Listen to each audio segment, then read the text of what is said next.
Hello दोस्तों, नमस्कार। आप लोग कैसे हैं? मैं आशा करता हूँ कि आप लोग अच्छे होंगे। चलिए फ्रेंड, देखते हैं कि यूपीएससी में एक टॉपर की आंसर राइटिंग कैसी होती है। ठीक है फ्रेंड्स, रवि कुमार सिहाग की आंसर राइटिंग देखने वाले हैं,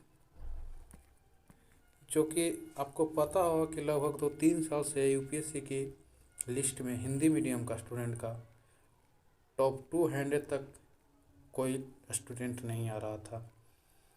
टॉप 100 तो दूर की बात है। तो लगभग 3-4 साल के बाद फ्रेंड्स टॉप 20 के अंदर रैंक आया है। रैंक 18 रवि कुमार सिहाग जी का। ठीक है फ्रेंड्स, चलिए कुछ उनके बारे में भी जान लेते हैं। ये लगातार इनका ये चौथा अटैम्प्ट था। ठीक है, फर्स्ट अटैम्प्ट 2018 में दिया था, जो कि उनको 337 रैंक मिले थे। सेकेंड 2019 में तो 317 रैंक। और फ्रेंड्स थर्ड में उनको पीटी में क्लियर नहीं हो पाया था। और फोर्थ में फाइनल 18 रैंक मिल गया था फ्रेंड्स, जो उनका डिजायर था आईएएस बनना। आईएएस बन चुके फाइनल, अभी ट्रेनिंग में। तो चलिए देखते हैं कि उनका कॉपी किस तरह से वो अपने आप को बदलाव किए हैं। इतनी बड़ी चेंजिंग की कि यूपीएससी की लिस्ट में इतना बड़ा बदलाव हुआ। तो देखते हैं पहला क्वेश्चन का आंसर। और ये क्वेश्चन का आंसर बहुत ही अच्छा लिखा गया था, अच्छा था। 6 नंबर इनको मिला था, 6 मार्क्स 12.5 में से। तो देखते हैं क्या क्या इसमें। पहले क्वेश्चन देखते हैं फ्रेंड्स। क्वेश्चन क्या है? क्या आप मानते हैं कि मूल कर्तव्य कानूनी बाध्यता एवं न्यायिक परिवर्तनीयता के अभाव में एक खोखला दस्तावेज बनकर रह गया है? वर्मा समिति की संस्तुतियों के आधार पर अपने मत की विवेचना करें। फ्रेंड्स, ये क्वेश्चन का अर्थ है, क्वेश्चन में कहा जा रहा है कि क्या जिससे कि एक मौलिक अधिकार है, फंडामेंटल राइट, तो उसको एक कानूनी बाध्यता बना गया है कि हर हाल में पालन होगा ही होगा। यदि नहीं तो हम सुप्रीम कोर्ट के दरवाज़ा खटखटा सकते हैं। लेकिन फ्रेंड्स, जो मूल कर्तव्य है उसको ऐसा नहीं बनाया गया। इसको हनन होने पर आप डायरेक्ट सुप्रीम कोर्ट में नहीं जा सकते हैं। तो यही कहा जा रहा है क्वेश्चन के अनुसार कि फंडामेंटल राइट तो है, दे दिया गया कि सुप्रीम कोर्ट में आप जा सकते हो उसको हनन के, लेकिन एक ऐसा है कि आप मूल कर्तव्य को बिना राइट बनाते हुए फाइनल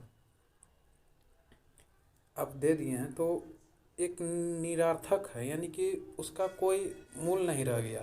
बस लोग मान रहे हैं, मानने का इच्छा हुआ कुछ 2%, 10% ऐसा ही है। तो इसी के बारे में एक समिति था, वर्मा समिति।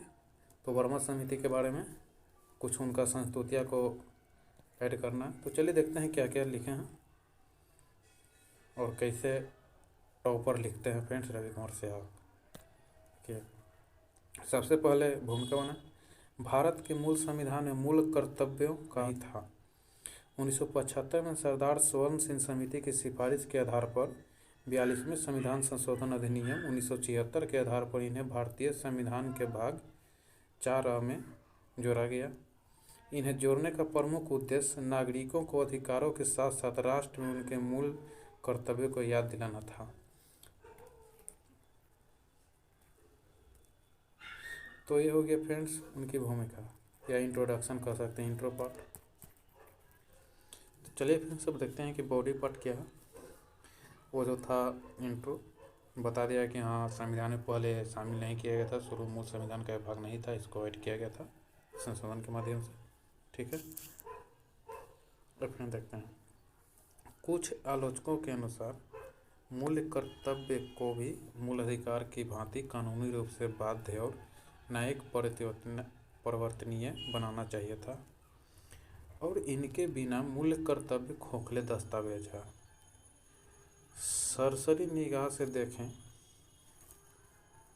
तो ऐसा कहना ठीक प्रतीत होता है, क्योंकि अनेक व्यक्ति बिना बाध्यता के इन्हें नहीं निभाते हैं। परंतु यदि गहराई से विचार करें तो भारतीय संविधान लोकतांत्रिक है,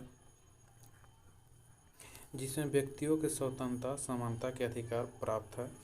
और यदि मूल कर्तव्य को बाध्य घोषित किया जाता तो यह एक प्रकार से मूल अधिकारों का दमन हो जाता है, क्योंकि मूल कर्तव्यों के पालन एक व्यवस्थित अवधारणा है और इसका मापन करना कि किस व्यक्ति को कितना पालन किया भी असंभव है। ऐसा भी संभव था कि सरकार द्वारा मूल कर्तव्य को हथियार बनाकर व्यक्ति के अधिकारों में कटौती कर राज्यों में निरंकुशता को बढ़ावा दिया जाता।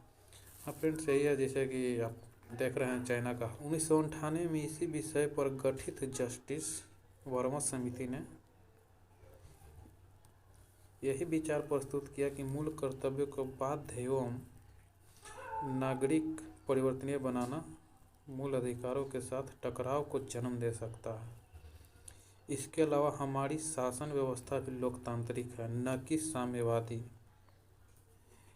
राज्य के प्रति कर्तव्यों से अधिक व्यक्ति के अधिकारों का मान्यता मिलती है। इसके अलावा वर्मा समिति ने अनेक कानूनों का भी जिक्र किया जो कि नागरिकों को उनके कर्तव्य पालन हेतु बाध्य करते हैं, जैसे नागरिक अधिकार संरक्षण अधिनियम 1955, भारतीय ध्वज अधिनियम 1971, जनप्रतिनिधित्व अधिनियम 1951, पुरातात्विक संरक्षण अधिनियम आदि।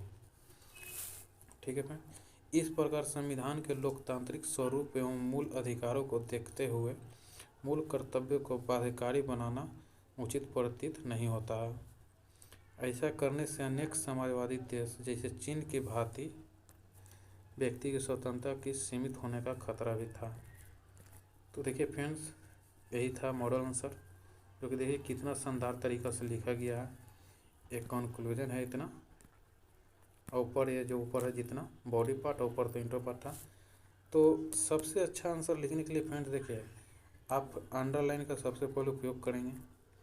सेकंड हुआ कि आप ग्राफ बनाइए, पाई चार्ट बनाइए, और हो सके यदि आप पॉसिबल है तो जो मेन टॉपिक है या जो हाईलाइटेड है उसको अलग पेन से कर सकते हैं यदि हो सकता है तो, और नहीं तो इसी पेन से कर सकते हैं फ्रेंड। Thank you friends. देखिए यदि आप लोगों का सपोर्ट रहा तो एक दिन अल्टरनेट में या रेगुलर एक आंसर राइटिंग का एक चलेगा। हर टॉपर का कॉपी लेकर के आएंगे, थोड़ा कुछ विश्लेषण करेंगे फ्रेंड्स। तो आप लोग जितना हो सके इसको शेयर करें। और इस क्वेश्चन से ऐसा नहीं है कि आप सेम टू सेम छापें, सेम टू सेम छापने की जो नहीं है, आप इससे ये सीखें कि जो है इसमें स्किल क्या है। पहले खुद से लिखें आंसर को, अब फिर मिलाएं कि हाँ क्या कौन सा पॉइंट छूट रहा है और क्या क्या लिख सकते हैं, क्या ऐड कर सकते हैं। और स्किल को सीखें कि किस तरह से लिखा जा रहा है, कैसे बॉडी पार्ट बन रहा है, कैसे कंक्लूजन हो रहा है, कैसे इंट्रो पार्ट बन रहा है।